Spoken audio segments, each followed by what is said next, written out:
Matapos ipinuwesto ng Amerika ang dalawang nuclear submarine na malapit sa Russia, ilang oras lamang ang nakalipas, isang napakalaking pagsabog ang nangyari sa Russia. Napakarami ang nawasak, kasamang napulbos ang defense plant ng Russia, military airfield at radar facilities. Nagsanhi ito ng isang napakalaking orange na mushroom clouds. Isa pa sa ikinagalit ng husto ng gobyerno ng Russia dahil kasamang pinasabog ang oil refinery ng Russia na nasa Samara region. Ang tanong, sino ang may gawa nito? Yan ang ating pag-uusapan sa videong ito. Pero bago ang lahat ay huwag kalimutang mag-subscribe. Samahan na rin ng like ang videong ito at i-click ang notification bell. Napakalaking tulong yan para sa aming content creators.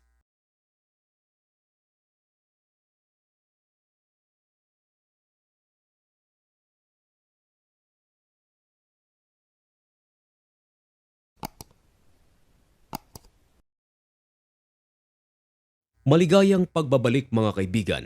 Kumusta kayong lahat?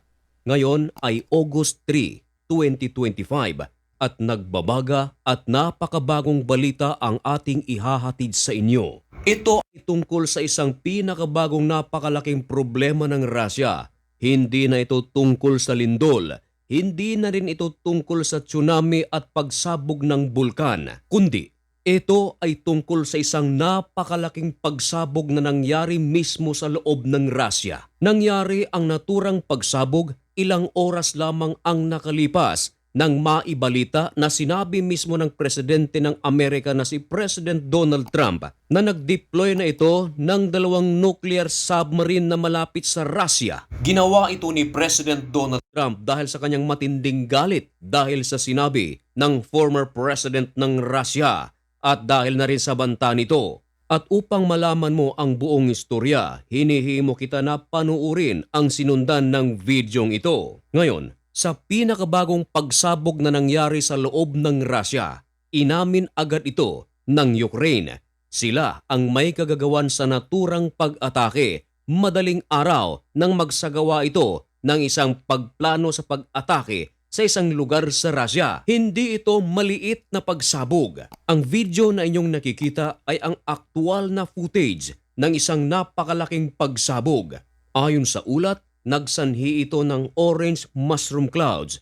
Umabot ito ng 590 feet or 180 meters mula sa ground hanggang sa himpapawid. Ayon sa ulat ng The Sun, madaling araw ng Sabado nang atakehin ng Ukraine ang isang lugar sa Russia na tinatawag na Samara region. Nakapwesto rito ang kanilang oil refinery, pero hindi ito pinaligtas ng puwersa ng Ukraine, pinasabog ito. Ayon sa ulat, napaka-importante ng naturang oil refinery sa Russia sapagat ito ang nagsisilbing fuel station ng mga aircraft ng Russia upang umatake sa Ukraine. Matapos ang ilang oras na pag-atake, agad na nagsalita ang kampo ng Ukraine at hindi na nagpatumpik-tumpik pa.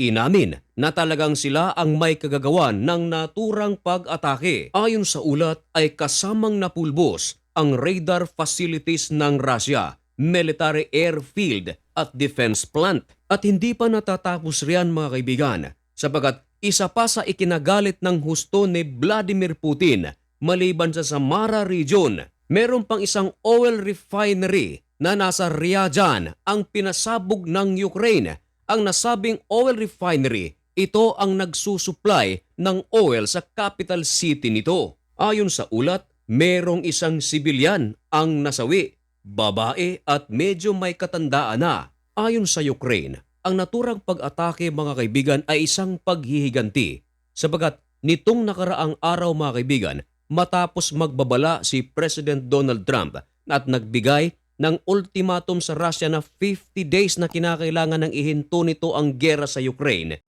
Pero sa halip na pakinggan ni Vladimir Putin ang ultimatum ni President Donald Trump ay inatake nito ang Ukraine. At pagkatapos nito, nagsalita na naman si President Donald Trump at nagbigay ng napakaikli na palugit para kay Putin, 10 to 12 days lamang. Pero wala pa ring ginawa si Vladimir Putin, inatake nito ang Ukraine. At ito ang pinagkuhanan ng basihan ng Ukraine na kinakailangan nilang maghiganti. Kaya sa naturang pag-atake ng Russia kung saan nagmumula ang kanilang pag-atake, ito rin ang inatake ng Ukraine. Kaya sa pool sa pag-atake ng Ukraine, ang isa sa mga military airfield ng Russia na nasa Krasnodar region. Ibig sabihin, hindi iisang lugar lamang ang ginawang pag-atake ng Ukraine, kundi sa iba't ibang bahagi ng Russia. Tinawag ng Ukraine ang pag-ataking ito na major hit. Ayon sa ulat ng The Sun, mga simpleng kagamitan lamang ng Ukraine ang ginamit sa naturang pag-atake. Gumamit lamang ito ng mga drones. Palaisipan at marami ang mga nagtatanong kung bakit hindi nadidikan ng air defense system ng Russia ang mga drones ng Ukraine. Hindi mawala sa isipan ng marami kung gumagana pa ba ang air defense system ng Russia. At kung sakaling gumagana, baka naman ang naturang mga pag-atake ng Ukraine ay nagmula mismo sa loob ng Russia. Pero imposible ito sapagat sinabi ng Ukraine na nagmula mismo sa kanilang bansa ang pag-atake at kinokontrol ito ng mga remote lamang. Matindi ang galit ng Ukraine at binanggit din ito ni President Donald Trump at galit na galit din ito dahil sa pinakabagong pag-atake ng Russia sa capital city ng Ukraine, 31 katao ang kumpirmadong nasawi kasama ang 5 mga kabataan. Marami ang naniniwala na kung bakit pinapwesto ni President Donald Trump ang kanilang 2 nuclear submarine na malapit sa Russia. Ito ay dahil sa matinding galit nito sa mga ginagawang pag-atake ng Russia sa Ukraine. At hindi ito dahil lamang sa banta ng dating presidente ng Russia.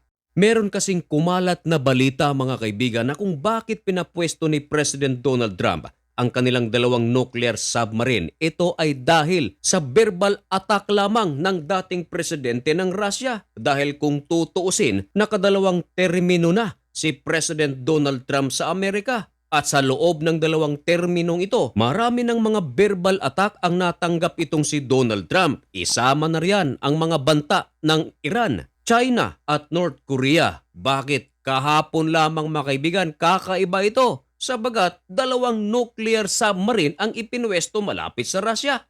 Ngayon, paniniwalaan mo ba na dahil lamang ito sa salita na natanggap ni Trump? Marami ang hindi naniniwala dito. Mas marami ang naniniwala na ito ay connected dahil sa mga ginagawang pag-atake ni Putin sa Ukraine. Dahil ito naman talaga ang nais na ihinto ni President Donald Trump. At kung ikaw naman ang tatanungin, ano ang iyong masasabi tungkol sa mga bagong update sa pagitan ng Russia at Ukraine at Amerika?